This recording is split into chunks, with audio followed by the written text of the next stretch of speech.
कार्यक्रम के पुण्यार्जक हैं श्री तरुण, श्रीमती रजनी एवं अनुराग जैन, काला निवासी, ब्यावर, प्रवासी, मुंबई, राजतरु चैरिटी फाउंडेशन, मुंबई। पिताजी स्वर्गीय श्री चांदमल जी हीरालाल जी काला, माँ स्वर्गीय श्रीमती सुशीला देवी एवं समस्त काला परिवार, ब्यावर। बेटी दामाद दोहता अरिधि अंकुर जी एवं आर्यवीर पाटनी, मुंबई। समधी जी श्री रिखव जी पुष्पा जी पाटनी, कोलकाता। भ्राता परिवार श्री राजेश, श्रीमती अर्चना, सौरभ, अनु, अक्षत, अविधि काला, अजमेर। बेटी दामाद सुरभि अनित जी छावड़ा, जयपुर। श्री धर्मचंद्र, बीना, अंकेश, दीप्ति, अमिधि काला, ब्यावर, मुंबई। बेटी दामाद खुशबू, कपिल जी पाटनी, जयपुर। श्री कमल, आभा, आयुष एवं अक्षिता काला, मुंबई। बहन बहनोई श्रीमती सुधा, पदम जी पाटनी, जयपुर। बेटी दामाद मोना, विनीत जी पांड्या, कोटा एवं रुचि, मनीष जी पांड्या, जयपुर। श्रीमती वैजयंती, नरेश जी, नवनीत, अंतिमा एवं अरिहंत दगड़ा, किशनगढ़। बेटी दामाद स्वाति, वीरेंद्र जी अजमेरा, अजमेर। श्रीमती कल्पना, देव कुमार जी, मेहुल, कासलीवाल, इंदौर। बेटी दामाद ओनिमा, मयंक जी, दुबई। श्रीमती शशि, सुनील जी, हार्दिक एवं अंकिता दोषी, अजमेर। ससुराल पक्ष स्वर्गीय श्री महावीर प्रसाद जी, श्रीमती प्रेमलता छावड़ा, पारस, अनीता, उदयपुर एवं संजय पिंकी, कोटा।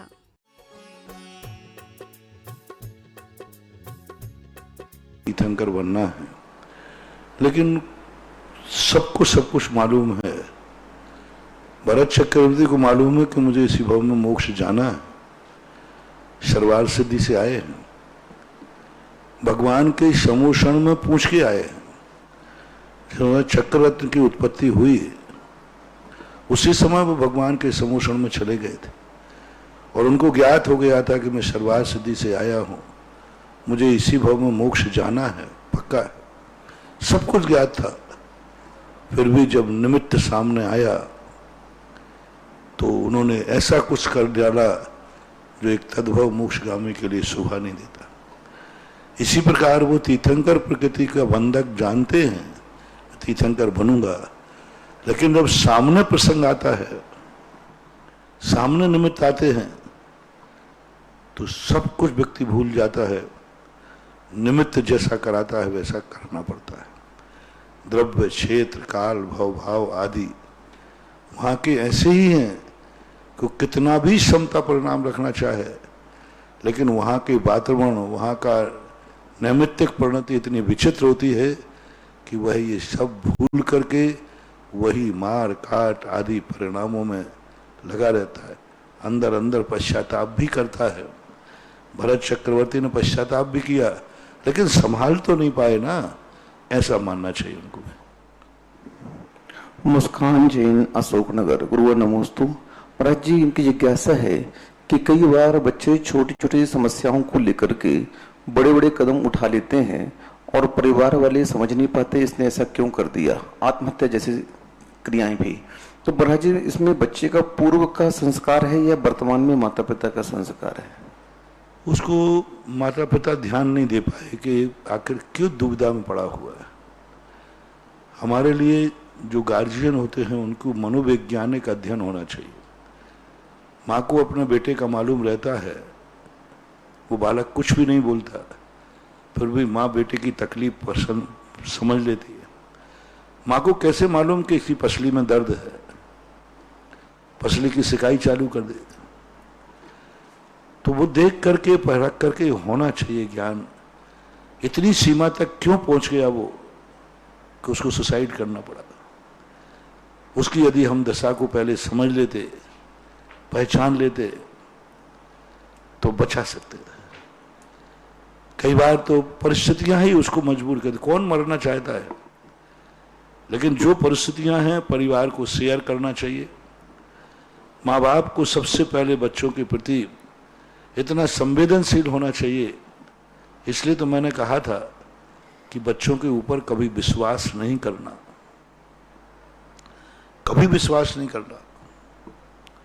हमेशा एक ही संदेह के जीवन में रहना, ये किसी भी समय कुछ भी कर सकता है।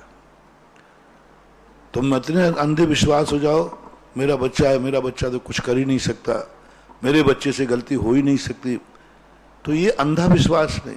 मैंने आज प्रातःकाल के प्रवचन में कहा था, हर माँ बाप को अपने बच्चे पर कभी विश्वास नहीं करना, हमेशा सावधान रहना, ये मान के चलना ये किसी भी समय कुछ भी कर सकता है, हमें निगरानी रखना है। ये कुछ भी बाजार में कुछ भी खा सकता है, किसी से भी दोस्ती कर सकता है, कहीं भी जा सकता है।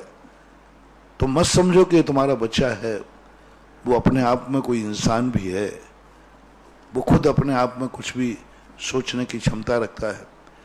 इसलिए जागरूकता हर माँ बाप को रहना जरूरी है। परिवार है तो परिवार में एक दूसरे के प्रति जागरूकता रखो, एक दूसरे को समझने का प्रयास करो, तो बहुत कुछ बच सकते हैं। कई बार हमारी, हम कहते हैं ना, इतनी ज़्यादा महत्वाकांक्षाएं व्यक्ति कर लेते हैं। कई बार माँ बाप इतने टाइट हो जाते हैं बच्चों के प्रति, उनको जीना मुश्किल हो जाता है। और कई बार माता पिता इतनी महत्वाकांक्षा रखते हैं बेटे से, इतनी महत्वाकांक्षा कि बेटा कहता मेरी शक्ति ही नहीं है। जैसे हमने एक बार कहा था ना, कोटा के अंदर एक बच्चा सुसाइड करने लगा। क्यों? उससे पूछा, बोले मैं मम्मी पापा को बहुत चाहता हूं और मम्मी पापा मुझे बहुत चाहते। अब मम्मी पापा की मेरी इच्छा है कि मैं IAS ऑफिसर बनूं, और जब भी माँ कहती है बेटा मेरे तेरे ऊपर ये उम्मीद है, मेरी तेरे, जब भी फोन करती बेटा पढ़ना, देख तू ही मेरा दीपक है, तू ही मेरी जिंदगी है, मैं तुझे इतनी ऊंचाई पे देखना चाहती हूँ, क्या इतनी सी इच्छा मेरी पूरी नहीं करेगा? तो बस बेटा कहता है मैं माँ को इतना चाहता हूँ कि इसकी इच्छा पूरी तो मुझे करना है, लेकिन मैं खुद समझ रहा हूँ कि मैं माँ की इच्छा पूरी नहीं कर पाऊंगा, मैं IAS ऑफिसर नहीं बन पाऊंगा, मैं उतने नंबर नहीं ला पाऊंगा, और माँ की इच्छा पूरी नहीं होगी तो मैं जिंदा नहीं रह पाऊंगा। तो उसने मरने का भाव कर लिया। मैंने उनके माँ बाप को बुलाया, मैं वहीं कोटा में था। मैंने कहा IAS ऑफिसर बनाना है, उसके पहले ही आप इसके लिए आर्थिक लेके जाने की स्थिति आ गई। IAS ऑफिसर तो छोड़ो, तुम्हारा बेटा भी नहीं रह पाएगा। उस बेटे के ऊपर इतना ही भार डालो जितना वो कर सके। आज बच्चे सीमित हैं, सब कुछ वही है, एक ही बच्चे पर उनकी पूरी जिंदगी है। पहले 10 बच्चे होते थे, बढ़ जाता था, सब कुछ बढ़ जाता था। आज एक बच्चे सबके पूछे, अब एक बच्चा है, बस वही जिंदगी है उनके, वही प्राण है, सब कुछ, जितनी इच्छाएं हैं सब एक बच्चे पर है। अब एक बच्चे की तो उसकी तो सीमा है। इसलिए जिम्मेवार सुसाइड करने वाला ही जिम्मेवार नहीं है, उसके साथ पूरा परिवार जिम्मेवार है, गार्जियन जिम्मेवार हैं, माता पिता भी जिम्मेवार हैं। 75% तक माता पिता परिवार जिम्मेवार है। 25% बच्चे अपनी बुरी आदतों के कारण ऐसा कर देते हैं, बुरी आदतों में फंस जाते हैं। लेकिन वो भी बुरी आदतों में क्यों फंसे? हम प्रारंभ में निगरानी नहीं रख पाए। लेकिन जब भी कोई व्यक्ति सुसाइड करता है, उसके उपघात नाम कर्म का उदय होता है। अपघात नाम की एक प्रकृति है जो हम टालें तो टल सकती है, लेकिन जब भी मरेगा कोई व्यक्ति तो अपघात नाम कर्म का उदय आता है, जो पाप प्रकृति है। सुसाइड का भाव आना ही पाप है, क्योंकि पाप कर्म के उदय से ऐसे भाव आते हैं। महाराज जी, इसमें गति बंद हो जाए तो भी ऐसा होता होगा? गति बंद के संबंध में कुछ नहीं बोल सकते। उस समय तात्कालिक परिणाम कैसे हैं, प्रायः शास्त्रों में तो यही कहा है कि बुरे परिणाम होते हैं। सुसाइड करने वाला का कभी अच्छा परिणाम हो ही नहीं सकता। भुजबल पद्म पुराण में तो निकृष्ट बनाया कि निकृष्टतम निकृष्ट परिणाम होते हैं, प्रायः इनकी दुर्गति ही होती है। राजेंद्र जैन मेरठ, गुरुवर नमोस्तु। महाराज जी, उनकी जिज्ञासा है, अशुद्ध निश्चय नय को अशुद्ध क्यों कहते हैं? जब वो निश्चय नय है तो अशुद्ध क्यों है? इसलिए अशुद्ध है। निश्चय उसे कहते हैं जो आत्मा के साथ जिनका संबंध होता है, डायरेक्ट आत्मा की ही परिणति है। और अशुद्ध इसलिए कहते हैं कि वो परिणति पर के निमित्त से आई। जैसे राग द्वेष कसाय आत्मा की ही है, परद्रव्य की नहीं है, आत्मा में ही प्रकट हुए। आत्मा के ही अविभागी प्रतिषेध हैं, आत्मा के ही अगुरु लघु गुण के माध्यम से वो समयवर्ती पर्याय राग द्वेष रूप की जो कर्मबंध का कारण है आत्मा की है, इसलिए निश्चय है, लेकिन वो परिणाम नैमित्तिक है, दूसरे के कारण से हुआ है, इसलिए अशुद्ध है। शुद्ध निश्चय नए आत्मा का परिणाम है, लेकिन पर निरपेक्ष होता है, पर सापेक्ष। पहला तो निश्चय करो जो आत्मा की परिणति है, जो आत्मा में होता है वह सब निश्चय होता है। अपने स्वयं में जम कुणंदी भाव मादा कत्ता सो होदि तस्भाव से निश्चय दो व्यवहारो पुग्गल कम्माण कत्तारम। जो भी भाव करेगा निश्चय दो कत्तारम, राग द्वेष करे, कसाय करे, अच्छे करे, जो जो परिणाम आत्मा में होते हैं वे सब निश्चय नय के विषय हैं। अब निश्चय नय के शुद्ध शुद्ध भी बोलो, जो स्वाभाविक परिभाव होते हैं, परनिरपेक्ष होते हैं, वे शुद्ध भाव कहलाते हैं। राग द्वेष किसी ना किसी निमित्त से होता है, किसी न किसी वस्तु से होता है। तो जब कोई वस्तु को निमित्त लेकर के हमारे परिणाम होते हैं तो पर सापेक्ष परिणामों को अशुद्ध निश्चय नहीं कहते हैं। निर्मल सरला जैन संघी बापू नगर जयपुर। गुरुवर नमोस्तु। महाराज जी, कसायों के बारे में आपने कई बार बताया, लेकिन महाराज जी जब हम पापों को देखते हैं तो 5 पाप कहे गए हैं, तो उसमें लोभ बाप को पाप बखाना, जब ये बात सुनते हैं तो उनमें लोभ को क्यों नहीं रखा गया 5 पापों में? लोभ को कहाँ रखा 5 पापों में? नहीं रखा है, जबकि लोभ सबका बाप है। तो बाप है, पाप तो नहीं है। अरे बाप होना अलग चीज है, पाप होना अलग चीज है। हाँ, परिग्रह में देख रहे, पाप बाप होना अलग चीज है, पाप होना अलग चीज है। वो पाप का कारण है। लोभ स्वयं पाप रूप नहीं है, लेकिन लोभ पाप कराता है। लोभ पाप कराता है। कोई भी वस्तु है, सामने वस्तु पड़ी है, सोने की गिन्नी है, अब सोने की गिन्नी पड़ी है सामने, वो पाप नहीं है, वो तो सोना है, वस्तु है, लेकिन उसके निमित्त को देख करके जो मूर्छा भाव आया वो पाप होता है। इसलिए लोभ कसाय अपने आप में स्वयं पाप रूप नहीं है। जो कसाय पाप रूप है तो क्रोध भी है, मान भी है, माया भी, लोभ भी है, लेकिन लोभ कसाय 5 पापों को कराने में कारण है।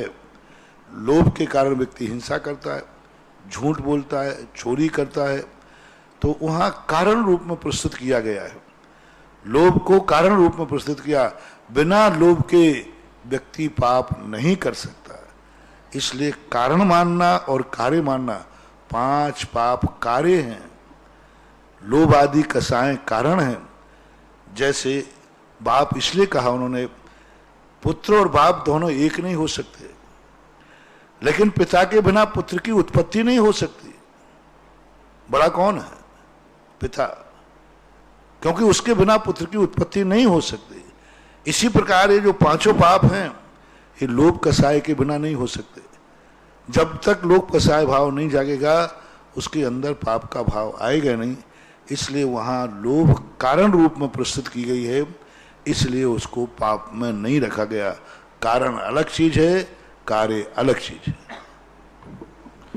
Rituraj Jain, USA, New Jersey. गुरुवर नमोस्तु। महाराज जी पूछ रहे हैं कि सामायिक में हम लोग आवर्त करते हैं, तो आवर्त में जो हाथ घुमाते हैं वो किस दिशा में जाना चाहिए और उसका क्या महत्व है?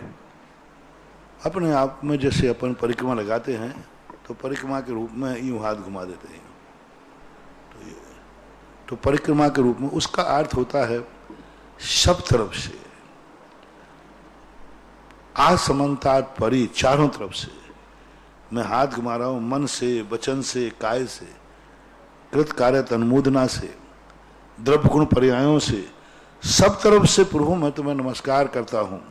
पूर्व दिशा में जितने भी आवृत का अर्थ है, इस दिशा में जितने भी केवली भगवान, पंच परमेष्ठी भगवान, जिन धर्म, जिन आगम, जिन चैत्यालय हैं, उनको मैं सब तरफ से नमस्कार करता हूँ। मन वचन काय भी आएगा, द्रव्य गुण पर्याय भी आएंगे, सब तरफ से। आरती क्यों घुमाते हैं? आरती घुमाने का अर्थ भी क्या है? यही है कि हे भगवान, मैं कोई एक गुण नहीं चाहता हूँ, आपके अंदर जितने गुण हैं संपूर्ण गुणों से मैं अनुरागित हूं, संपूर्ण गुणों को लिए मैं चाहता हूं।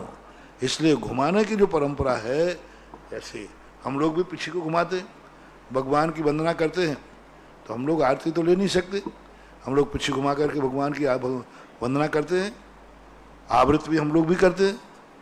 तो ये घुमाने का अर्थ बहुत बड़ा रीजन है, सब तरफ से अपना समर्पण दिखाना है कि मेरे इसके अलावा कुछ नहीं, भगवान आप ही सब कुछ, सब तरफ से मैं आपको नमोस्तु करता हूँ, आपकी वंदना करता हूँ। तो ये हाथ उत्तर से दक्षिण ऐसे घूमे कि दक्षिण से उत्तर, परिक्रमा, जैसे चक्की घुमाते हो परिक्रमा घुमाते हो वैसे।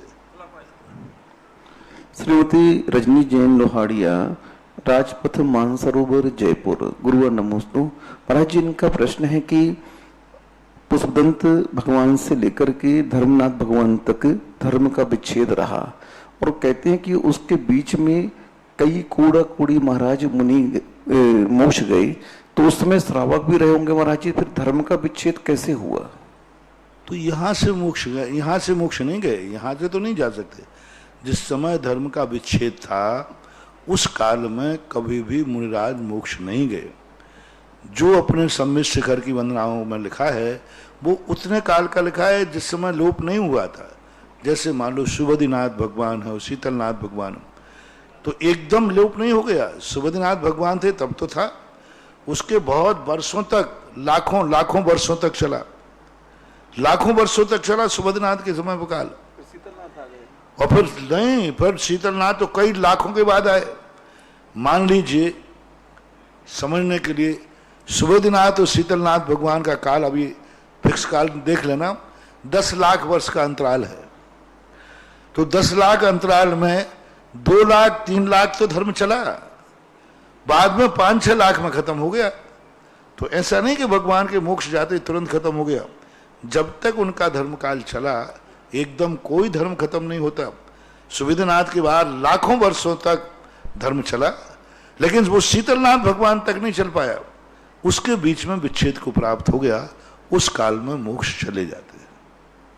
आदि कुमार जैन बैंड नागपुर। गुरुवर नमोस्तु। महाराज जी, हम लोग जिस कुल में पैदा हुए हैं उस कुल में वैसे ही शुरू से ही मद्य मांस मधु का त्याग कराया जाता है, तो अगर हम इस नियम को यूं ही पालने चलते रहे, जरूरी है कि हम गुरु के सामने जाकर के नियम लें इसके लिए? आपके स्कूल में त्याग कराया जाता है तो वहीं कर लीजिए, कोई बात नहीं। इन्हीं की जिज्ञासा है महाराज जी कि जो मारीच ने 363 मत चलाए मिथ्या मत, वो आगे उस सर्पणी काल में भी चलेंगे क्या? नहीं, जैसे ही पंचम काल का अंत होगा, 3 वर्ष 8 महीने 15 दिन जब इस पंचम काल के शेष रहेंगे, उसके पहले ही सब 363 मत पूर्णतः खत्म हो जाएंगे। आगे उस सर्पणी काल जो आएगा, असंख्यात 24 काल तक अब ये 363 मत की कोई चर्चा भी नहीं करने वाला होगा, कोई अनायतन नहीं होंगे। आगे बस से 18,000 वर्ष तक और है, मुश्किल से 18,000 वर्ष तक। उसके बाद असंख्यात 24 काल तक भी अब कोई गृहीत मिथ्यात या 363 मिथ्या मतों का आविर्भूत नहीं होगा, बस अभी थोड़े काल तक के लिए और होगा। राजेंद्र जैन मेरठ। गुरुवर नमोस्तु। महाराज जी, इनकी जिज्ञासा है कि श्रावक अपने परिणामों के माध्यम से ये जान सकता है क्या कि मैं मिथ्या दृष्टि हूं कि सम्यक दृष्टि हूं? नहीं, कर्णानुयोग के सिद्धांत की व्याख्या को नहीं जान सकता, लेकिन चरणानुयोग से जान सकता है। हमारे यहाँ 2 परिणति हैं। चरणानुयोग की व्याख्या में जान सकता है कि मेरा सच्चे देव साध गुरु पर पक्का श्रद्धान है। मैं कभी स्वप्न में भी कुदेवों को नमस्कार नहीं करता, कुगुरु को नहीं करता, कुशास्त्र को नहीं करता। मेरे में 3 मूर्ताएं नहीं हैं, मैं गुरु मूर्ता, देव मूर्ता, लोक मूर्ताओं से परे हूँ। तो अपनी चरणानुयोग की क्रियाओं को देख करके वो सम्यक दृष्टि कहता है। और हर व्यक्ति को अपने आप को सम्यक दृष्टि, जो जैनी षडावश्यक पालन कर रहे हैं, बहुत अच्छी बात है समझना, जो सच्चे देव साध गुरु पर विश्वास कर रहे हैं, जो जिनवाणी की आज्ञाओं के अनुसार अपने श्रावक व्रत पालन कर रहे हैं, जो षड आवश्यक पालन कर रहे हैं, उन सबको अपने आप को सम्यक दृष्टि ही मानना चाहिए। यदि सम्यक दृष्टि नहीं मानेंगे तो तुम चर्या कैसे करोगे? प्रतिमाधारी है, हर प्रतिमाधारी को ये मानना चाहिए मेरा पंचम गुण स्थान है। मुनि महाराज हैं, सब जो अच्छे मुनि चर्या अच्छी पाल रहे हैं, शीतलाचार्य भ्रष्टों की बात नहीं कर रहा हूं, जितने मुनि हैं उन मुनियों को अपने आप को भावलिंगी ही मानना चाहिए। यदि वो अपने आप को सच्चा मुनि नहीं मानेंगे तो फिर क्यों सामायिक करेंगे, क्यों प्रतिक्रमण करेंगे, क्यों भगवान की वंदना करेंगे, क्यों ध्यान करेंगे, क्यों देख के चलेंगे, फिर 28 मूल पढ़ने का भाव क्यों करेंगे। जिस विद्यार्थी को ये पहले ही मालूम हो गया कि मैं फेल होऊंगा ही होऊंगा, निश्चित है, वो क्यों पढ़ेगा फिर। जब निर्णय हो गया कि मैं फेल होऊंगा ही होऊंगा, वो फिर क्यों पढ़ेगा। कौन विद्यार्थी पढ़ता है जिसको ये उम्मीद है कि मैं पास होऊंगा। इसी प्रकार हर मुनि के लिए, जो मुनि महाराज चर्या पालन कर रहे हैं, जिनको मालूम है कि मेरी चर्या आगम के अनुसार है, तो उनको अपने आप को भावलिंगी मानना ही चाहिए। वो भावलिंगी है कि नहीं, ये सर्वज्ञ भगवान का विषय है, ये हमारा ज्ञान का विषय नहीं। हम नहीं कह सकते हैं कि भावलिंगी सर्वज्ञ भगवान है। भावलिंगी हो या द्रव्यलिंगी है, इससे कोई ताल्लुक नहीं है। उसको तो अपने आप को भावलिंगी सच्चा मुनि मानना है, तभी उसके सामायिक में मन लगेगा। उसको मानना है कि मैं पास होऊंगा, तभी पढ़ाई में मन लगेगा। इसी प्रकार जैन श्रावक जो षड आवश्यक का पालन करता है, जो भगवान को श्रद्धा रखता है, गुरु को श्रद्धा रखता है, शास्त्रों पर श्रद्धा रखता है, हर जैनी को, ऐसे जैनी को अपने आप को सम्यक दृष्टि ही मानना चाहिए।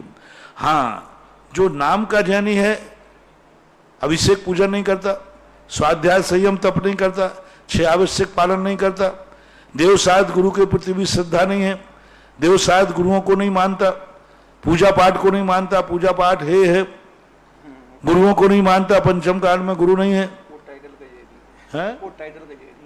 हाँ, वो टाइटल वो नियम से मिथ्या दृष्टि है। कुंद भगवान ने स्पष्ट कहा, सहज उपन्नम दूरम दंड्रूनम जो न मन्ने मत्सर्य सो संजम परिवन्नो मिच्छा हिट्टी हवई जीवो। कौन है मिथ्या दृष्टि? जो सच्चे गुरु के प्रति दिगंबर मुद्रा को देखकर जिसका मात्सर्य भाव, ये भाव आता है कि मैं मुनि को नहीं मानता, मुनि नहीं है, तो मिथ्या दृष्टि है। और जो ये मानता है कि पंचम काल में मुनि है और मेरा गुरु सच्चा गुरु है, ऐसा जो मानता है, कुंद भगवान उसको कहते हैं वो अपने आप को सम्यक दृष्टिमान है। मेरा गुरु सच्चा है और मेरा गुरु है, मैं गुरु को मानता हूं और मुझे विश्वास है मेरा गुरु सच्चा है, वो उसको सम्यक दृष्टि मानना ही पड़ेगा, मानना ही चाहिए। मेरा भगवान है, मेरा भगवान सच्चा है और मैं भगवान की आज्ञा के अनुसार 6 आवश्यक पालन करता हूं, जो आज्ञा दी है। मैं मध्य मधुमास का त्यागी हूं, मैं अष्टमूल गुण धारण करता हूं, जो जो मेरे गुरु ने कहा, जो जो जिनवानी ने कहा, मैं अपने पूरी शक्ति प्रमाण, मैं अपनी पूरी शक्ति के बराबर गुरु की आज्ञा मानता हूं। मैं शक्ति के बराबर, शक्ति के अनुसार आगम की आज्ञा मानता हूं। आपको यदि इतने गुण आपके पास हैं तो आप अपने आप को सम्यक दृष्टि ही मानना, और सम्यक दृष्टि मानोगे तभी आपकी विशुद्धि बढ़ेगी, तभी आपके अच्छे आचरण करने का भाव आएगा। यदि तुमने ही मान लिया मैं तो मिथ्या दृष्टि हूं, तो मन कहेगा फिर काय को माथा फोड़ी कर रहे हो। जब मिथ्या दृष्टि ही हो तो मिथ्या दृष्टि को ये सब करने की जरूरत नहीं है। इसलिए चरणान योग की व्याख्या में हर व्यक्ति को जो क्रियाएं आचरण कहे हैं, उन आचरण करते समय अपने आप को सम्यक दृष्टि मानना चाहिए। प्रतिमाधारी को देशमती मानना चाहिए, आरिका को अपने को आरिका मानना चाहिए कि मैं सच्ची आरिका हूं, मेरा पंचम गुण स्थान है आज भी। क्योंकि हेतु क्या है? कोई पूछे क्या सबूत है आपके पास कि तुम सच्ची आरिका हो? बोले मैं आरिका के व्रत पालन कर रही हूं। तुम पंचम गुण स्थान वर्ती हो, क्या सबूत है? मैं 12 व्रतों का पालन कर रही हूं, सामायिक करती हूं, प्रतिक्रमण करती हूं। कभी दोष लगता है, दोष भी लगता है तो दोष को मैं स्वीकार करती हूं, प्रायश्चित लेते हैं, प्रायश्चित लेती हूं। प्रायश्चित लेना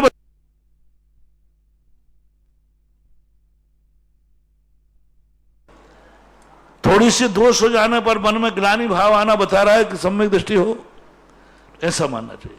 लेकिन कर्म सिद्धांत की अपेक्षा सम्यक दर्शन भावलिंगत केवली भगवान के ज्ञान का विषय है, छद्मस्त के ज्ञान में नहीं आता है।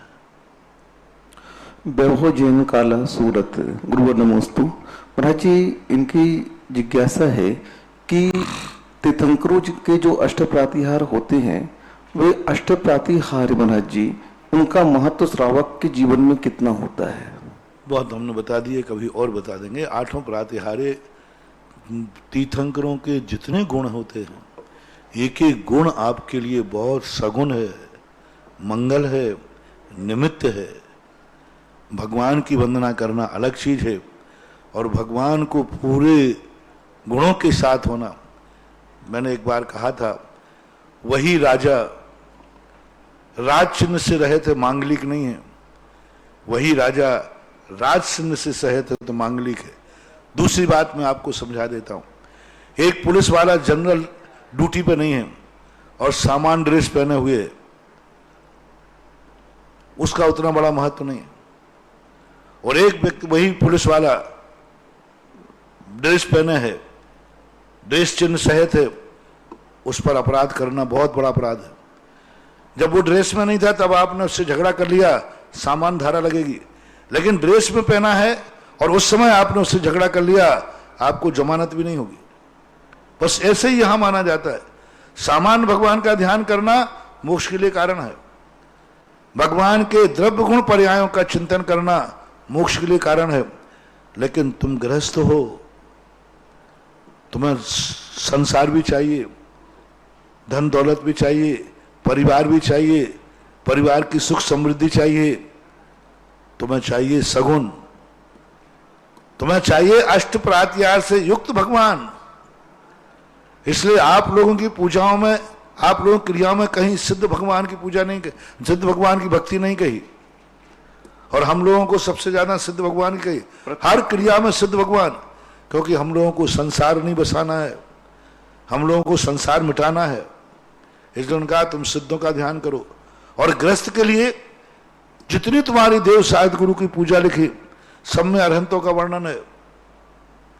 जितने देव साहित्य गुरु की पूजा लिखी, सभी पूजाओं में अरहंतों का वर्णन है। मैंने सब पूजा उठा के देख ली। हाँ, सिद्धों की पूजा भी होती है, लेकिन देव साहित्य गुरु की जो पूजा सामान्य है, उसमें अरहंतों का ही वर्णन आता है। क्योंकि आप गृहस्थ हैं, आपको सगुण चाहिए। भगवान को जितने वैभव के साथ आप चिंतन करोगे, उतनी आपकी गृहस्थी मांगलिक होगी।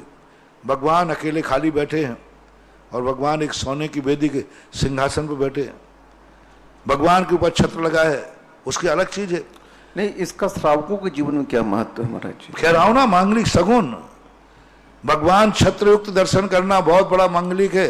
भगवान तो है ही अनंत मंगलम, लेकिन यदि छत्रयुक्त भगवान को करेंगे तो डबल मांगलिक, सोने में सुहागा। चबल ढुले हैं तो और सोने में सुहागा, सिंहासन वेदी स्वर्णमय बनी है और सोने में सुहागा। ये सब सगुण पर सगुण होते जाते हैं। गृहस्थ के जीवन में तो बता रहा हूं कि जितने वैभव से युक्त भगवान रहेंगे, उतना ही आपके लिए सगुण है। इसलिए मैं 108 जो गुणों के लिए बात करता हूं ना, वे गुण आपके लिए बहुत कार्यकारी हैं। आप भगवान तो नहीं बन पाएंगे, लेकिन भगवान के जो गुण हैं, आतप निवारक कह दिया छत्र को। छत्र लगाने से भगवान के ताप नहीं निवारक होते, उनको तो आतप है ही नहीं। आतप निवारक छत्र, भगवान के ऊपर छत्र चढ़ा है और उसका नाम पूज्यवर मांगनंदी महाराज, पूज्यवर पूज्यपाद स्वामी आतप निवारक शब्द बोलते हैं। अब आतप निवारक किसका? भगवान का, अपना गृहस्थ का। तो अब देख लिए, अब छत्र चढ़ा रहा है तो आतप निवारक। अरहंत भगवान को नहीं कहा आतप निवारक, अरहंत भगवान को आतप निवारक नहीं कहा, सिद्ध को नहीं कहा, छत्र को कहा। बड़ी सोच है। हमने एक बार बहुत इन पे प्रातिहार्यों पे बोला था और कभी विस्तार से आएगा। इनका बहुत बड़ा चिंतन है, बहुत बड़ा मनोविज्ञान है। आप लोग सोचे क्या फर्क पड़ता है भगवान के लिए, यूं वेदी बना दो सामान। नहीं, आतप निवारक, भगवान के लिए आतप निवारक शब्द का प्रयोग नहीं किया है, छत्र के लिए किया। लेकिन अकेला छत्र नहीं, भगवान के ऊपर लगा हुआ छत्र आतप निवारक संज्ञा को प्राप्त होता है। यही तो गृहस्थों का सगुन है, और क्या चाहते हैं। परम पूज्य आचार्य गुरुदेव श्री विद्यासागर जी महाराज के परम आज्ञानुवर्ती शिष्य निर्यापक श्रमण मुनि पुंगव श्री सुधासागर जी महाराज के मुखारविंद से देश विदेश में अपने अपने घरों पर रहने वाले भक्त जो टीवी के समक्ष बैठे हैं, उन सभी भक्तों की ओर से जो जिनवाणी चैनल और पारस सुधा कलश चैनल के माध्यम से देख रहे हैं, उन सभी भक्तों की ओर से गुरुवर के चरणों में बारंबार नमोस्तु। महाराज श्री आपकी असीम अनुकंपा है कि हर व्यक्ति की हर जिज्ञासा का समाधान आप ऐसे देते हैं उदाहरण के साथ कि आदमी को वो बात समझ में भी आ जाती है। इस क्षेत्र पर चल रही बहुत सारी योजनाओं में देखिए, तपोदय तीर्थ क्षेत्र जहां पर एक सहस्कूट जिनालय बन रहा है, उस सहस्कूट जिनालय में 1008 प्रतिमाएं विराजमान होनी है, जिनमें से कुछ ही प्रतिमाएं शेष बची हैं। ऐसा ना हो कि हम उस राजस्थान में भगवान पार्श्वनाथ की केवल ज्ञान स्थली पर अपने परिवार के द्वारा एक प्रतिमा विराजमान नहीं कर पाए तो हमारा दुर्भाग्य होगा, सौभाग्य नहीं होगा। और ये राशि आपको बहुत जल्दी देने की आवश्यकता नहीं, आप जितने जल्दी देंगे आपका पुण्य बढ़ेगा, आपकी प्रतिमा विराजमान होगी और बहुत जल्दी सहस्कूट की प्रतिष्ठा भी हो जाएगी। तो पहली प्रतिमा सहस्कूट जिनालय में 1,11,000 में श्रीमती शांति देवी, कपूरचंद, ललिता, निशांत, नम्रिता, अर्थव गंगवाल, रक्षित नताशा पाटनी गुवाहाटी निवासी, इन्होंने एक प्रतिमा विराजमान करने की भावना भाई है। जोरदार तालियों के साथ अनुमोदना करें। इसमें भी कुछ विशाल प्रतिमाएं हैं, उन प्रतिमाओं को यदि आपको विराजमान करना है तो 5 कलश के माध्यम से प्रतिमा विराजमान होगी, आप अपनी स्वीकृति भेज सकते हैं। यहां पर चलने वाले सह असीम कालीन भक्तांबर विधान तपोदय तीर्थ क्षेत्र बिजौलिया में, उसके लिए भी 51,000 रुपए की राशि से एक नाम आया है। देखो, असीम कालीन भक्तांबर चाहे तपोदय तीर्थ का हो, चाहे चांदखेड़ी के चंद्रोदय तीर्थ का हो, चाहे आबा का हो, यह विधान एक ऐसा विधान है जिस विधान के माध्यम से आप जीवन भर, आप पीढ़ी दर पीढ़ी लाभान्वित होंगे और वर्ष में एक बार आपके परिवार के नाम से विधान होगा। ऐसा अनूठा अवसर आम के आम गुठलियों के धाम। बैंकों में यदि आप एफडीआई बनाएंगे, मंदिरों में अगर घरों में आप मकान बनाएंगे, महल बनाएंगे, कोठी बनाएंगे, वो तो आपके मरने के बाद छूट जाएगा। लेकिन विधान एक ऐसी वस्तु है, ऐसी व्यवस्था है कि जीवन भर आपके नाम से विधान हमेशा हमेशा क्षेत्रों पर चलता रहेगा। उसके लिए एक नाम आया है। 51,000 रुपए की राशि श्रीमती विंद्रा देवी, धर्मपत्नी स्वर्गीय डॉक्टर शेखर चंद जी विदिशा की ओर से, उनके पुत्र प्रोफेसर शैलेंद्र जैन, डायरेक्टर सिलेट लोंगोवाल, पंजाब के जन्मदिन के उपलक्ष्य में उन्होंने यहां पर प्रसिद्ध किया है। और चलते हैं विश्व की सबसे मनोज्ञ 100 मत्स्यकारी आदिनाथ भगवान जो कि चांदखेड़ी चंद्रोदय तीर्थ में विराजे थे, वहां के भी भक्तों में अब होड़ लगी। मैंने कल कहा था, महाराज श्री ने भी आपको कितना अच्छा मार्मिक उपदेश दिया था कि ऐसे अतिशयकारी भगवान जहां पर बहुत जल्दी से भक्तांबर विधान प्रारंभ होगा, लेकिन नाम पूरे होने के बाद। तो आज बहुत सारे भक्तों ने महाराज श्री के मंगल उपदेश को सुनकर के उनकी प्रेरणा से नाम भेजे हैं। सबसे पहला नाम महाराज श्री हमारे पुण्योदय तीर्थ क्षेत्र गुना बजरंगल के अध्यक्ष श्रीमान एसके जैन, उनकी श्रीमती अमिता जैन, शुभम, आशी, आयुष, नमीश जैन ने अपना नाम प्रसिद्ध किया 51,000 रुपए की राशि से। सभी के समान तालियां हो जाते जाएंगे। दूसरा नाम आया 51,000 रुपए की राशि से मुकुट कुमार, हेमेंद्र, कल्पना, पुनीत, समर, रविन, अदिति, विहर्ष, हर्षिका, सानवी, इशिका सेठी परिवार जयपुर।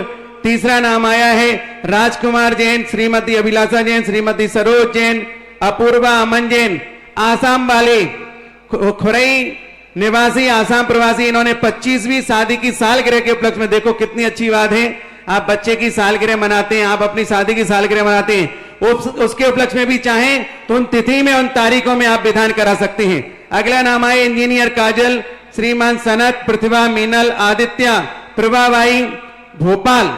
इन्होंने भी असीम कालीन चांदखेड़ी के लिए विधान लेकर आया है। अगला नाम है श्रीमान जीवनलाल, आशा, अरुण, रेखा, सोनील, स्वप्निल, अंशुल, रूपम, आराध्या, रियांशी, सौम्या, बीना निवासी ने भी एक अपना विधान चांदखेड़ी के लिए लिखाया है। 51,000 रुपए की राशि, बहुत अधिक राशि नहीं, अपनी सुविधा से आप प्रेषित कर सकते हैं। प्रकाश चंद, प्रमोद, अजय जैन, अजय एजेंसी गुना, इन्होंने भी एक विधान असीम कालीन चंद्रोदय तीर्थ के लिए लिखा है। बंधु, मैं कहना चाहता हूं कि ये मौका आपको नहीं मिलेगा। महाराज श्री बंबई में, सहारनपुर, उत्तर प्रदेश के प्रवासी हैं। उनका एक कहना था कि भैया जी हम इतनी दूर हैं, लेकिन हम चांदखेड़ी में विधान करना चाहते हैं, तो क्या विधान हमें करने में कोई बाधा तो नहीं है? और हम करना चाहें, पहुंचना चाहें या ना पहुंचना चाहें, तो क्या हमारा विधान परमानेंट चलता रहेगा? तो मैंने तो अपनी तरफ से कह दिया था, लेकिन मैंने कहा महाराज जी का आशीर्वाद जिन क्षेत्रों पर है, उन क्षेत्रों पर आज तक ना विधान बंद हुआ है और ना कभी बंद होगा। अभी लॉकडाउन के अंदर भी जिनकी तिथि जहां पड़ी वहां बराबर विधान चल रहे, चाहे गुणोदय हो, चाहे सुदर्शनोदय हो, चाहे तपोदय हो, ज्ञानोदय हो, बराबर प्रतिदिन लॉकडाउन में भी पूजा ही बंद नहीं है। हमारे जितने भी तीर्थ क्षेत्र हमने आशीर्वाद दिए और जो कमेटियां मेरी बात मान रही हूं, लॉकडाउन में भी एक दिन को ना तो अभिषेक बंद हुआ है, ना पूजन बंद हुई है और ना विधान बंद हुआ है। पूरे 6 महीने 5 महीने से निरंतर विधान हो रहे। हर तीर्थ क्षेत्र, जितने तीर्थ क्षेत्र हैं और जो तीर्थ क्षेत्रों पर कमेटी वाले मानते वहां कभी कोई बंद नहीं हुआ। बराबर शांति धारा भी बंद नहीं हुई, विधान भी बंद नहीं हुआ, अभिषेक पूजन भी बंद नहीं हुआ, निरंतर चल रहे हैं। महाराज श्री का बहुत अच्छा ज्ञान है, वो जानते हैं कि कमेटी ये काम कर सकती है तो ही आशीर्वाद देते हैं, अन्यथा कभी महाराज श्री आशीर्वाद नहीं देते हैं। एक स्वर्ण दान के लिए तपोदय तीर्थ पर बड़े बाबा की वेदी के लिए शिखर चंद जी बागड़िया, श्रीमती शकुंतला मनोज कुमार राखी जैन की ओर से 3 ग्राम सोने के टॉप्स क्षेत्र के लिए प्रदान किए, जोरदार तालियों के साथ अनुमोदना। और महाराज श्री एक भक्त जिन्होंने भक्ति कलश अपने बेटे के जन्म दिवस के उपलक्ष्य में आपके पावन चातुर्मास का भक्ति कलश स्थापित करने की भावना भाई है। पारस जी सहाय उदयपुर, जिनके सुपुत्र पवन जैन के जन्म दिवस के उपलक्ष्य में 1,11,000 का भक्ति कलश स्थापित करने की भावना भाई। हमारे सुरेश जी लोहारिया और बंटी भाई गदिया जो कि अजमेर से आए, परम पूज्य महाराज श्री के आशीर्वाद से इस कलश की स्थापना करेंगे। और प्रथम जिज्ञासा महाराज श्री इस कोरोना महामारी से संदर्भित है। एक भक्त ऋषि जैन अशोकनगर, महाराज श्री उनका ये कहना है कि महाराज श्री इस वक्त इम्यूनिटी की आवश्यकता है, तो क्या हमको पर्वों में व्रत आदि करना चाहिए या नहीं? करना चाहिए। कोई भी इम्यूनिटी नहीं है, कुछ नहीं हो रहा है। जो उपवास करने वाले को अभी तक कुछ नहीं हुआ, उन्हीं को हो रहा है जो खा पी रहे हैं। हमारे भारत में जितने उपवास 16 कारण के उपवास कर रहे हैं, अष्टमी 14 के उपवास कर रहे हैं, कुछ नहीं हुआ। आप अपनी शक्ति प्रमाण आकुलता भी नहीं करें, अपनी शक्ति प्रमाण करें, बहुत अच्छे व्रत करें, कुछ में बहाना मत बनाओ। कोरोना का तुम्हें खाना है तो 2 बार खा लो, बेचारे कोरोना पे आरोप मत लगाओ। एक भक्त महाराज से अभी मेरे पास फोन आया था, उनका कहना था कि भैया जी महाराज श्री से आप पूछें इस कोरोना महामारी के कारण मंदिर हमारे लॉकडाउन में है, तो क्या हम प्रतिमा को घर पर ला करके 10 दिन अनुष्ठान पूर्वक विराजित कर सकते हैं? नहीं कर सकते, किसी भी हालत में। अगली जिज्ञासा है सुमत चंद जी जैन अहमदाबाद, परम पूज्य गुरुदेव के चरणान बिंद में पूरे परिवार का नमोस्तु।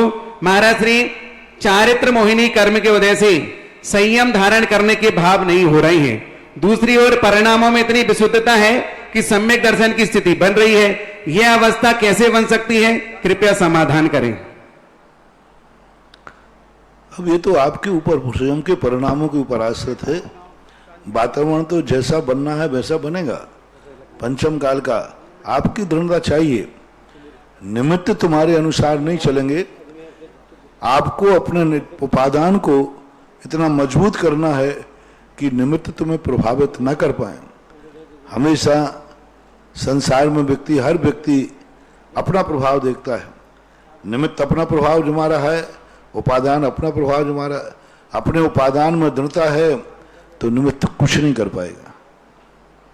महाराज एक और भक्त ने अजमेर से चांदखेड़ी चंद्रोदय तीर्थ के लिए 51,000 रुपए की राशि से विधान लिखाया है, लेकिन उन्होंने कहा है गुप्त नाम, मुझे नाम नहीं चाहिए। और ये जम्मू जी गोदा के पास संकेत आया था और उन्होंने यहाँ पर भेजा। एक बार उनके सम्मान में जोरदार ताली जाए, क्योंकि कमेटी के पास तो एड्रेस लिख जाएगा लेकिन उनको यहाँ घोषणा कराने का भाव नहीं है। वो कहते हैं हम तो दान देते हैं। अगली व्यवस्था है महाराज श्री नमोस्तु महाराज जी ज्योति स्नेहल जैन, सेदुर्णी जिला जलगांव। महाराज मेरी जिज्ञासा है कि हमारे कर्मों का असर हमारी जिंदगी पर तो होता ही है, पर कई बार ऐसा देखने में आया है कि किसी की मौत की वजह से कोई बहुत बड़ी क्रांति हो जाती है, या फिर किसी के मृतदेह के साथ बहुत विडंबना हो जाती है, तो यह उसके कौन से कर्मों के कारण, क्या मौत के बाद भी कर्मों का असर रहता है? कृपया समाधान करें। मौत के बाद जो जिंदा रह जाते हैं उनका संबंध है। जो व्यक्ति मर जाता है वो पीछे रहने वाले जिंदा लोगों के कर्म के उदय के कारण ही मरा है। वो अपने कर्मों से तो मरा ही है, लेकिन जो पीछे जिंदा रहे इनके भी तो अशुभ कर्म का उदय है। ये परिवार अनाथ हो गया, बच्चे अनाथ हो गए, पत्नी अनाथ हो गई, माँ अनाथ हो गई, सबको जो अनाथ हो जाते हैं तो इनके भी सबका पाप कर्म का उदय। आप गृहस्थों में सामूहिक पाप कर्म के उदय होते, सामूहिक पुण्य कर्म के उदय होते। अब एक व्यक्ति मरण को प्राप्त हो गया तो उसका तो जो है सो है, लेकिन जो जिंदा हैं उनकी तो जिंदगी बर्बाद हो गई, उनका तो जीवन के ऊपर बहुत बड़ा प्रभाव हो गया, वो तो बच्चे अनाथ हो गए। तो अब इस स्थिति में उन बच्चों का, उन परिवार का भी कर्म का उदय है। कभी कभी परिवार के कर्म के उदय के कारण से भी मूल व्यक्ति को उदीर्णा हो जाती, उनको मरना पड़ता है, अकाल में मर जाते हो, क्योंकि सारे परिवार में ऐसे कर्म का उदय आने वाला है कि वो जिंदा रहेगा तो परिवार को दुख नहीं मिल पाएगा। और कर्म कहता है परिवार को दुख देना है, इस व्यक्ति को हटा दो क्योंकि ये बहुत बड़ा पुण्यात्मा जीव है, ये रहेगा सारा परिवार सुखी रहेगा। और कर्म कहता है मुझे परिवार को दुख देना है क्योंकि इनके अशुभ कर्म का उदय तीव्र आ जाए निधन काजित, तो उस व्यक्ति को कर्म हटा देता है। तो ऐसा मानना चाहिए, निमित्त नैमित्तिक परिणति होती है। परिवार में तुम एक ही व्यक्ति का दुख बना करके बरी नहीं हो सकते, आप भी उसमें भागीदार हैं, क्योंकि उसके अभाव में आपका जीवन भी प्रभावित हुआ है। यदि प्रभावित हुआ है तो आप भी भागीदार हैं। अगली जिज्ञासा रिकॉर्डिंग के माध्यम से। निर्यापक श्रवण पूज्य गुरुवर की श्री चरण कमलों में कोटि कोटि नमोस्तु। गुरु जी कहते हैं कि निधत्ते निकाचित कर्मों का फल जीव को भोगना ही पड़ता है। एक पुण्यात्मा जीव, सम्यक दृष्टि जीव, जिसने जीवन पर्यंत धर्म किया, उसने भी निधत्ते निकाचित कर्मों के फल को भोगा। और एक पापी जीव, मिथ्या दृष्टि जीव भी निधत्ते निकाचित कर्मों का फल भोगता है। तो जिस जीव ने पूरे जीवन पर्यंत धर्म किया, जब उसने भी निधत्ते निकाचित कर्मों का फल भोगा तो उसे अपने धर्म करने का क्या फल मिला? कृपया जिज्ञासा का समाधान करें। दोनों में बहुत अंतर है। मिथ्या दृष्टि ने निधत्ते निकाचित कर्मों का फल भोगा, उसने आगे के लिए नया भी फिर बांध लिया, अभी तो भोगा ही है उसने। दोनों के निधत्ते निकाचित में कोई अंतर नहीं था, लेकिन मिथ्या दृष्टि ने बंध मूलक भोगा, उसने इन निधत्ते निकाचित को भोगा, उसके साथ में दूसरे नए और बांध लिए, यानी फिर आगे फिर भोगेगा। सम्यक दृष्टि ने भी भोगा, तो पूर्व के बांधे हुए कर्मों को तो भोगा, लेकिन उसने आगे नए नहीं बांधे, निपटारा हो गया। मिथ्या दृष्टि अभी और दुख उठाएगा, क्योंकि बंध मूलक, मिथ्या दृष्टि के कर्मों की निर्जा बंध मूलक होती है, सम्यक दृष्टि के कर्मों की निर्जा निर्बंध मूलक होती है। कितना बड़ा फायदा हुआ, दोनों के लिए बराबर बराबर दोनों ने कर्जा लिया था। एक ने कर्जा लेने के बाद उसके ऊपर और डबल कर्जा मर गया, आगे और चुकाना। एक कहता है कि तुम्हारा सब चुक गया, बहुत फायदा है। ये मत देखो कि दोनों को बराबर दुख मिल रहा है, ये देखो मिथ्या दृष्टि अभी और दुख भोगेगा और सम्यक दृष्टि के दुखों का अंत हो रहा है। इसलिए और जो उसने धर्म किया है उसका फल उसको मिलेगा, बराबर मिलेगा, क्योंकि पहले उसने जो पाप किया है उसका तो निपटारा हो जाए, उसके तो परिणति हो जाए। कोई पाप करने के बाद कितना भी धर्मात्मा बन जाए, लेकिन कानून तो पहले उसे पाप की सजा देगी ही नहीं देगी, ऐसा मानना चाहिए। और जो धर्म किया है, लेकिन वो धर्म इतना कमजोर है, इतना कमजोर है कि पूर्व के पापों को धोने के लायक नहीं है। जैसे मैं उदाहरण दिया करता हूं कि एक व्यक्ति ने कहा, बोले महाराज जी मेरा धंधा भी अच्छा चल रहा है, इनकम भी अच्छी है, लेकिन बचत कुछ भी नहीं है। धंधा सब कुछ अच्छा है, बहुत बढ़िया चल रहा है, लेकिन बचत कुछ भी नहीं। मैंने कहा ये क्या बात है, ये क्या बात है, कोई ऊपरी बात है क्या? बोले नहीं। तो फिर मैंने कहा धंधा अच्छा है, इनकम अच्छी है, बोले सारा पैसा ब्याज में चला जाता है, ब्याज में चला जाता, कुछ नहीं बचता, बल्कि खर्चा भी, खर्चा के लिए भी नहीं, धंधा अच्छा चल रहा है, खर्चा के लिए नहीं, क्योंकि सब ब्याज में चला जाता है। इस उदाहरण से समझें कि तुम जितना धर्म कर रहे हो, पूर्व भाव में इतना पाप रूपी कर्जा लाद लिया है कि वर्तमान का किया हुआ पुण्य ब्याज में चला जाता है, इसलिए नहीं बचता, ऐसा समझना चाहिए। अगली जिज्ञासा पुनः रिकॉर्डिंग के माध्यम से। सत्यपाल पाटनी भिलवाड़ा, मेरे पूरे परिवार की तरफ से कोटि कोटि नमोस्तु। महाराज जी, आपके ब्यावर चतुर्मास में हमने हमारी पोती निमिषा जैन का फर्स्ट टेम्पल डे आपके सानिध्य में बड़ी धूमधाम से बनाया था। अतः आपके आशीर्वाद से आज हमें तपोदय तीर्थ क्षेत्र पर शांति धारा कराने का टेम्पल डे के उपलक्ष्य में पुण्य मिला। महाराज जी, हमारी ऐसी जिज्ञासा है कि हमारे जीवन में टेम्पल डे का क्या महत्व रहता है, कृपया जिज्ञासा का समाधान करावें। नमोस्तु महाराज जी। इसको तो इतनी समझ ले कि जन्मदिन का क्या महत्व है, शादी की सालगिरह का क्या महत्व है। जो व्यक्ति जिस कार्य को शुरू करता है और उस कार्य को यदि महोत्सव का रूप दे देता है तो वह जिंदगी में, उसके जीवन में बार बार आता है, बार बार आता है। टेम्पल डे जो तुम मना रहे हो, इससे सबसे बड़ा फायदा है कि जन्म जन्मांतरों तक तुम्हें देव दर्शन मिलते रहेंगे, ऐसा कुल में तुम्हारा जन्म जय हो। जो जिस चीज की खुशी मनाता है वह चीज उसे बार बार मिलती है। आप जन्म मनाते हैं, जन्म बार बार मिलेंगे। आप शादी की सालगिरह बनाते हो तो शादियां आपकी बार बार होती रहेंगी हर भाव में। दीक्षा दिवस मनाओगे तो दीक्षा होती रहेगी। जिसको आपने महोत्सव का रूप दे दिया, टेम्पल डे के लिए आपने महोत्सव दे दिया, तो सबसे बड़ी चीज, यदि आपने प्रति हर साल टेम्पल डे पर महोत्सव का रूप दे के खुशी मनाते हो, पूजा पाठ करते हो, शांति धारा कराते हो, इसमें कर्म तुम्हें ऐसा बांधेगा कि मरण करके तुम जहां भी जाओगे ऐसे कुल में जन्मोगे, ऐसे नगर में जन्मोगे जहां जिनेन देव का मंदिर होगा और अभिषेक पूजन करने के लिए तुम योग्य होगे। ये सारांश में ये समझना चाहिए। अगली जिज्ञासा पुनः रिकॉर्डिंग के माध्यम से। ललितपुर से शीलचंद जैन अनौरा परिवार का गुरुवार को त्रिवार नमोस्तु नमोस्तु नमोस्तु। गुरुवार आपने दुश्मन पुराण तो पढ़े हैं, साथ में आपने लव मैरिज और अनेक पुराण पढ़े हैं। हे गुरुवार, ये पुराण किसी भी ग्रंथालय में नहीं मिल रहे हैं, इनके मिलने की कहाँ पर मिलते हैं? हे गुरुवार, गति 4 होती हैं, मनुष्य गति, देव गति, त्रियंच गति और नरक गति। और इन गतियों में जीव सभी गतियों में पहुंचता है। हे गुरुवार, हे भगवान, ये किन कारणों से, किन कर्मों से मनुष्य गति में, देव गति में, त्रियंच गति में और नरक गति में, किन कर्मों से, कैसे कैसे करने से यह गतियों में पहुंचता है? गुरुवार समाधान करें। नमोस्तु। पहली बात तो पुराण जो हैं बहुत सारे किताबें बुक सेलरों के पास मिलती है।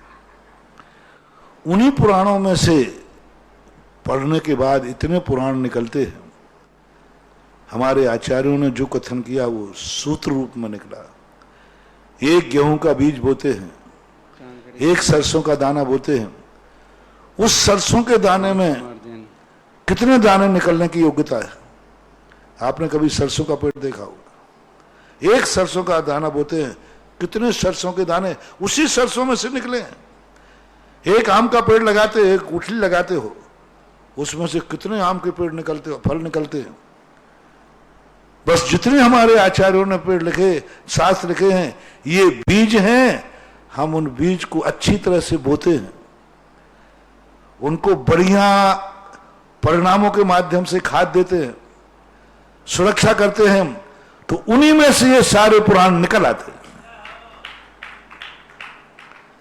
एक दाने में से इतने हजारों सरसों के दाने निकल आए, उन्हीं पुराणों में से पढ़ते हैं। उन्हीं पुराणों में सब पुराण लिखे, सब जितने दुनिया में जितने तुम कर्म करते हो सारे कर्म के पुराण लिखे।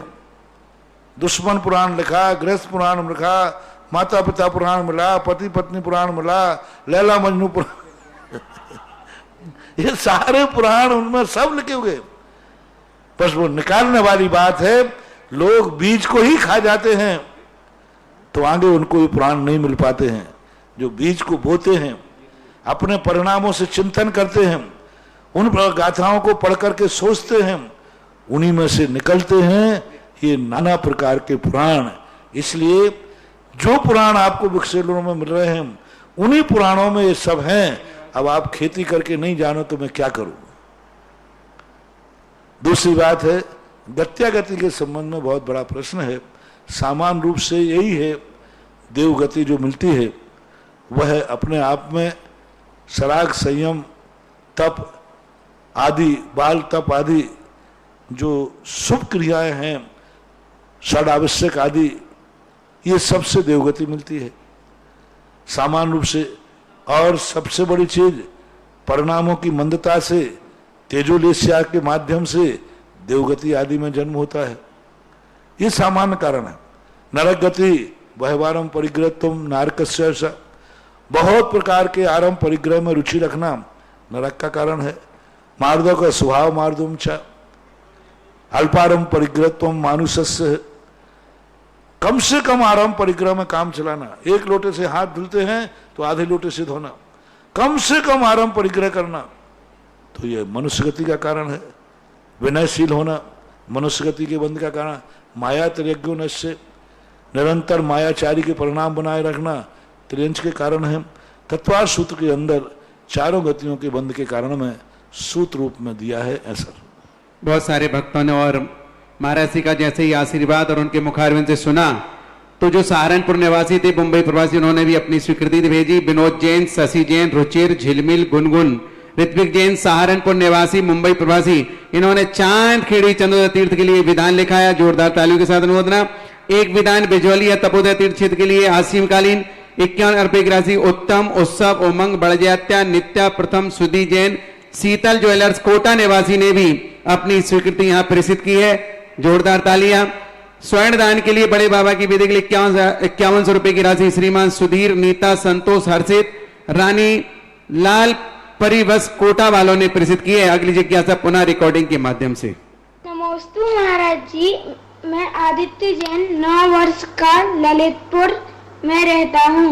महाराज जी, मेरी जिज्ञासा है कि उपाध्याय परमेष्ठी के 25 और साधु परमेष्ठी के 28 मूल गुण होते हैं, तो रमूकार मंत्र में पहले उपाध्याय परमेष्ठी को नमस्कार क्यों किया गया है, और उपाध्याय परमेष्ठी के 3 मूल गुण कौन से कम हैं तथा वह साधु परमेष्ठी से बड़े कैसे हैं? बालक की शंका यह है। मेरी जिज्ञासा है, इसका शंका इतनी समाधान बड़ी, कीजिए। ऐसी जिज्ञासा अच्छे लोगों से कराओ तो शायद बन जाए। अब बालक यही नहीं समझ पा रहा है कि 28 मूल गुण अलग हैं, 25 अलग हैं। वो मात्र गिनती समझ रहा है, गिनती से 28 देख रहा है। अरे उपाध्याय परमेष्ठी के 28 प्लस 25,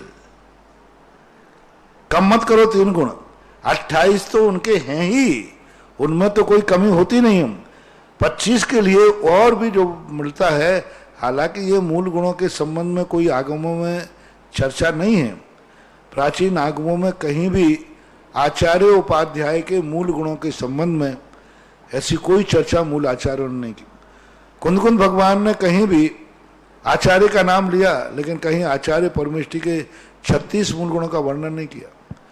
पूछपात स्वामी ने आचार्य भक्ति लिखी, लेकिन उन्होंने वर्णन नहीं किया। उपाध्याय परमेष्ठी के मूल गुणों का वर्णन मूल ग्रंथों में नहीं किया। द्रव्य संग्रहकार ने भी उपाध्याय परमेष्ठी की परिभाषा लिखी, लेकिन 28 मूल गुणों का वर्णन नहीं किया। इसलिए फिर भी यदि जहां से भी शुरू हुआ है तो भी वो 28 प्लस हैं, कम मत करो। अगली जिज्ञासा पुनः रिकॉर्डिंग के माध्यम से। महाराज श्री के चरणों में त्रिकाल बार नमोस्तु। महाराज श्री में संतोष जैन भोपाल से। महाराज जी, 16 कारण भावनाओं में एक भावना आई है विनय संपन्नता। इसमें 4 प्रकार की विनय आई हैं: दर्शन विनय, ज्ञान विनय, तप विनय और उपचार विनय। तो महाराज श्री इनको दर्शन विनय को किनके संबंध में, ज्ञान विनय को किनके संबंध में, तप विनय को किस प्रकार से और उपचार विनय को किस प्रकार से समझना चाहिए, कृपया कर समाधान करें। नमस्ते। ये चारों जो विनय कहलाती हैं अपनी अपनी भूमिका के अनुसार होते हैं। पारमार्थिक दृष्टि से ही यहाँ पर कथन है। दर्शन विनय का अर्थ होता है दो प्रकार। जो दर्शनधारी हैं, साधर्मी हैं, उनका यथायोग विनय करना। दूसरा, सम्यक दर्शन आदि जो गुण हैं उनके प्रति बहुमान रखना, उनको अपने जीवन में उतारने का प्रयास करना। ऐसे ज्ञान विनय, ज्ञानियों के प्रति विनय करना और ज्ञान के स्वाध्याय के प्रति रुचि रखना, अधिक से अधिक ज्ञान प्राप्त करने का भाव करना। चारित्र में भी यही है।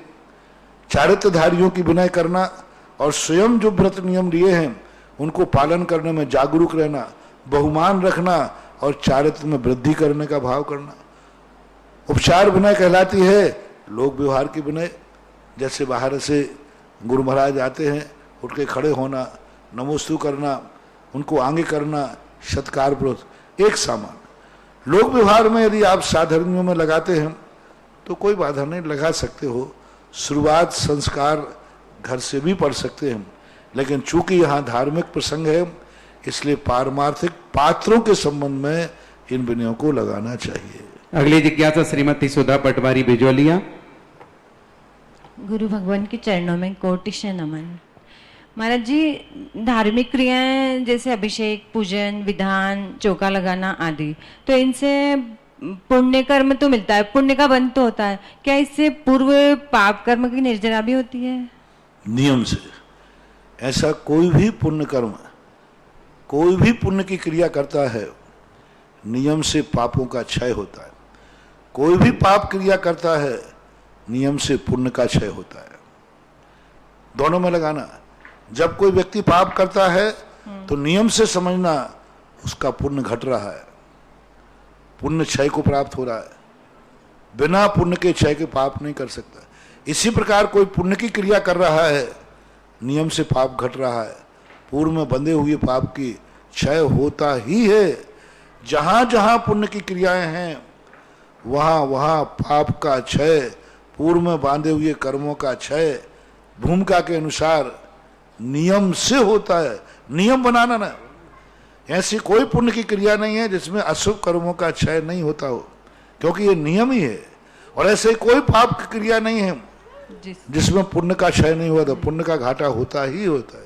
तो ये नियम है और नियम तो नियम ही होता है। ठीक है। अगली जिज्ञासा पुनः रिकॉर्डिंग के माध्यम से। मेरे परम श्रद्धेय गुरुदेव को गया समाज का त्रैवार नमोस्तु। मैं बीना जैन गया से बोल रही हूँ। मेरी जिज्ञासा यह है गुरुदेव कि गृहस्थी में रह करके 7 तत्वों का चिंतन किस प्रकार करें। नमोस्तु गुरुवर। इतना बड़ा प्रश्न किया कि मैं 4 महीने में जवाब दे पाऊंगा। चिंतन यही करना चाहिए जो प्रश्नों में मैं सुबह प्रातःकाल आपको तत्व दृष्टि ही दे रहा हूँ। जीव के संबंध में, अपने जीव के संबंध में जब हमारे जीवन में समस्या आती है, मन दुखी होता है, तो जीव तत्व पर चिंतन करो, ये मन दुखी क्यों हो रहा है, क्या कारण है। मेरा पड़ोसी सुखी और मैं दुखी हूँ, क्या कारण है। तत्व चिंतन, भेद विज्ञान, पड़ोसी सुखी क्यों, मैं दुखी क्यों, मेरे जीवन में समस्या क्यों आई, तो ये चिंतन करना चाहिए। जब कोई अच्छे कर्म का उदय आ जाए तो चिंतन करना ही है, आज अच्छा दिन क्यों आया। तो कारण और कार्य की व्याख्या जीव तत्व को अनेक प्रकार से चिंतन कर देते। पूरी जिंदगी भर चिंतन करें, संसारी और मुक्त के जीवों पर चिंतन करना सकते, चेतना की अपेक्षा कर सकते, गतियों की अपेक्षा, अजीब तत्व आदि ये दुनिया में इनका सहयोग क्या है, क्या अस्तित्व है, क्या गुण है, इन सब में आश्रव बंध, किन कारणों से कौन सा आश्रव होता है, इस संसार में व्यक्ति क्यों रुलता है, बंध की व्याख्या क्या है, बंध के संबंध में चिंतन करना, आश्रव बंध संबर, किन कारणों से संबर होता है, मैं संबर कैसे करूं, पूर्व में जो पाप बांधे हैं उनको कैसे रोकूं, पाप तो नए भी आते जा रहे हैं, अब इनको मैं कैसे रोकूं, उसका चिंतन करना, आगम से खोजना, मोक्ष का निर्जा का चिंतन करना, ऐसे ही। अगली जिज्ञासा पुनः रिकॉर्डिंग के माध्यम से। नमोस्तु महाराज श्री जी, हम मांगरोल से नविता जन की जिज्ञासा है कि भोग भूमि के दो भेद बताए, स्थिर भोग भूमि और अस्थिर भोग भूमि। दोनों भोग भूमि में रहन सहन जीवन शैली एक जैसी होती है क्या, तथा दोनों ही भोग भूमि में उत्तम मध्यम जघन्य ये तीनों भेद पाए जाते हैं क्या। साथ ही एक प्रश्न और महाराज जी कि वैमानिक देवों में उत्पन्न होना अथवा भोग भूमि में उत्पन्न होना, दोनों में से कौन श्रेष्ठ है और क्यों, समाधान दीजिए। भोग भूमि दोनों में अंतर होता है। अस्थिर भोग भूमि, शाश्वत भोग भूमि और अस्थिर भोग भूमि, उनमें जो उत्कृष्ट भोग भूमि होती है, जो तीन पल्ले की जहाँ थी, वे दोनों एक समान होती है। उन दोनों में कोई अंतर नहीं, सुख में सुविधाओं में कोई अंतर नहीं होता। मध्यम भोग भूमि में कोई अंतर नहीं होता, दोनों भोग भूमियाँ एक समान होती हैं। और जघन्य भोग भूमि जो होती है, इनमें अंतर आता है। अस्थिर भोग भूमियों में, शाश्वत भोग भूमि में जघन्य भोग भूमि की आयु एक पल है, इससे कम नहीं होगी। जो अस्थिर भोग भूमियाँ हैं, इनकी आयु एक पल से भी कम हो जाती है। जैसे अंत में तीसरा काल लगने वाला है, तो कुलकरों की आयु एक पल से भी कम होती गई और कम होती गई। चौथा काल है, अब तीसरा काल है अभी, लेकिन आयु कम होना शुरू हो जाती है। तो ऐसा अंतर आता है। कल्प वृक्षों में भी अंतर आता है, पर आएगा वो जघन्य भोगों में। जो शाश्वत जघन्य भोगों में वहां कोई अंतर नहीं आएगा, यहाँ अंतर आएगा। कल्प वृक्ष कम फल देंगे, उनकी संख्या कम हो जाएगी, ऐसा वर्णन दोनों में मिलता है। और शाश्वत भोग भूमि में भी उत्तम मध्यम जघन्य भोग भूमि होती है। उत्तम भोग भूमि जो होती है, ये मेरू पर्वत के बीच में जो गजदंत होते हैं, पांचों मेरू हैं, और पांचों मेरुओं के जो गजदंत हैं, तो उन गजदंतों के बीच में 10 उत्तम भोग भूमियां होती हैं। मात उत्तम भोग भूमियां 10 ही होती हैं। मध्यम भोग भूमियां हैं, मात वो 2.5 द्वीप में ही होती हैं। जो कुलाचल होते हैं, जैसे जम्बू द्वीप में हिमवन, महाहिमवन आदि, तो जो बीच के क्षेत्र हैं उनमें 2.5 द्वीप में ही मध्यम भोग भूमि होती है। और जघन्य भोग भूमियां जो हैं 2.5 द्वीप में भी होती हैं। और मानसोत्तर पर्वत के बाहर जितने भी द्वीप समुद्र हैं, स्वयंभू रमण द्वीप समुद्र, स्वयंभू रमण समुद्र के पहले के, उन सब में जघन्य भोग भूमियां होती हैं। उन शाश्वत जघन्य भोग भूमियों में जो मानसोत्तर पर्वत के बाहर है, उनमें मात त्रियंश ही रहते हैं। और जो मानसोत्तर पर्वत के अंदर जघन्य भोग भूमियां हैं, उनमें त्रियंश और मनुष्य भी रहते हैं, चाहे वो अस्थिर हो चाहे स्थिर हो। चांदखेड़ी चंदोदा तीर्थ के लिए एक नाम और एक भक्त की भावना बनी। स्वर्गीय श्री नरोत्तम राज, स्वर्गीय श्रीमती चंपाबाई ठौरा की पुण्य स्मृति में उनके पुत्र अरविंद कुमार, इंदिरा जैन, श्वेता, विनीत जैन, विकास ठौरा थनावद वाले विज्ञान नगर कोटा से उनका नाम आए। एक बार जोरदार तालियों के साथ अनुमोदना करें। और यहीं पर एक अंतिम जिज्ञासा और रिकॉर्डिंग के माध्यम से। नमस्ते महाराज श्री जी, मांगरोल से हम ये जानना चाहते हैं कि कल कर्णाटक की क्लास में ये बताया गया कि आचार्य कुंद देव ने कहा कि सम्यक्त्वाचरण चारित्र का कथन चौथे गुण स्थान में आता है, इसे समझना है। साथ ही आपके श्रीमुख से हमने ऐसा भी सुना कि चौथे गुण स्थान में स्वरूपाचरण नाम का कोई चारित्र होता ही नहीं। बड़ा कंफ्यूजन है, इन दोनों में हमें स्पष्ट अंतर। पहली बात तो सम्यक्त्वाचरण चारित्र की चर्चा पूज्यवर कुंदकुंज स्वामी ने अष्टपहर के अंदर की है, लेकिन उन्होंने गुणस्थान का नाम नहीं लिया, सम्यक्त्वाचरण कहा। लेकिन सम्यक्त्वाचरण के चारित्र का जो परिभाषित किया है, उससे स्पष्ट है कि 8 अंग आदियों का निरतिचार पालन करना, सम्यक दर्शन के जो 8 अंग हैं उनका पालन करना, और जो सम्यक दर्शन के दोष हैं 25 दोष, उनका निराकरण करना, यही उनका सम्यक दर्शन का सम्यक्त्वाचरण चारित्र है। स्वरूपाचरण और सम्यक्त्वाचरण में अंतर है। स्वरूपाचरण चारित्र जैन आगम में आचार्यों ने कहीं भी चौथे गुणस्थान में नहीं लिखा। स्वरूपाचरण चारित्र का दूसरा नाम है यथाख्यात चारित्र, जो 11वें 12वें गुणस्थान में ही होता है। स्वरूपाचरण चारित्र कहो, यथाख्यात चारित्र कहो, वीतराग चारित्र कहो, बीतराग सम्यक दर्शन कहो, निश्चय सम्यक दर्शन कहो, शुद्धोपयोग कहो, ये कुंदकुंद भगवान के अनुसार और पूज्यवर वीरसेन स्वामी महाराज के अनुसार 11वें 12वें गुणस्थान में ही होते हैं, उसके नीचे नहीं होते। इसलिए स्वरूपाचरण चारित्र जो है और सम्यक्त्वाचरण बहुत अंतर है। स्वरूपाचरण अपने स्वरूप में विचरण करना है, सम्यक्त्वाचरण का अर्थ कुछ नहीं है, सीधा अपनी श्रद्धा को निर्मल करना है। खोटे देव गुरु साथ मिलने पर भय से, स्नेह से, मोह से उनकी तरफ प्रभावित नहीं होना, यही सबसे बड़ा चारित्र है। सबसे बड़ा सम्यक्त्वाचरण चारित्र है खोटे देव साथ गुरु के भय से, इस मोह से, भयाशय, स्नेह, लोभाश से, कुदेवागमन, भय, स्नेह और मोह से कुदेवों की तरफ प्रभावित नहीं होना ही सम्यक्त्वाचरण चारित्र है। दोनों में बहुत अंतर है।